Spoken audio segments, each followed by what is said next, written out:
Это песні, которые шчыра хочацца выконваць кожны раз, ад якіх не стамляешься ніколі. Таму у гэтым варыянце просто хочацца свой настрой падаць імі і ўсё.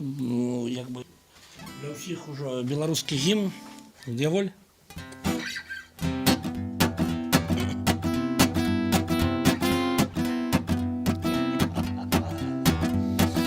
Калі раптам адчуеш камунальныя пахі і жыццё цябе возьме ў пятлю, зразумееш тады, што тры чарапахі па-ранейшаму цягнуць зямлю.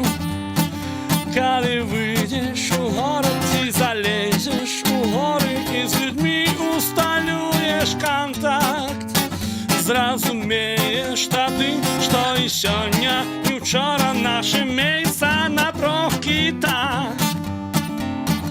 Гей, ла-ла-лай, ты не чакай, сюрпрызаў не будзе.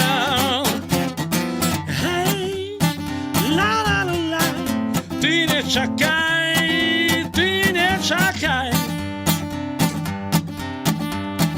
Не было Галілея і Боба Марлея, не было Сальвадора Далі, ні Леніна, ні Путіна, ні Карла Лінея, а кіти чарапахи былі. Калі выйдеш у горад ці залезеш у горы і з людьми усталюєш контакт, зразумееш тады, што і сёння, і ўчора наše месца на трох кітах. Гей, ла-ла-лай, ты не чакай, сюрпрызаў не будзе. Гей, ла-ла-лай, ты не чакай, ты не чакай. Вау!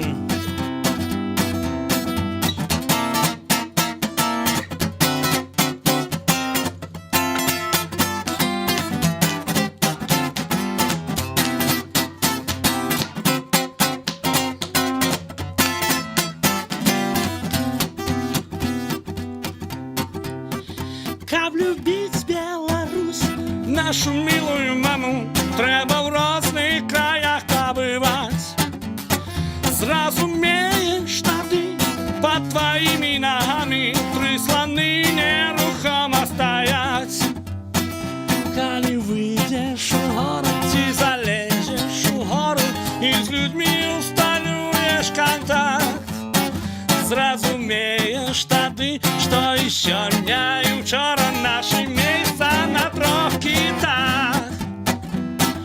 Гей, ла-ла-лай, ты не чакай, сюрпрызаў не будзе.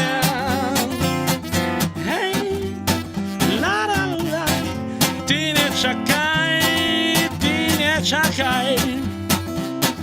Гей, ла-ла-лай, ты не чакай, сюрпрызаў не будзе. Все разом яшчэ раз. Гей, ла-ла-лай, ты не чакай, ты не чакай. Жыве Беларусь! Жыве вечна!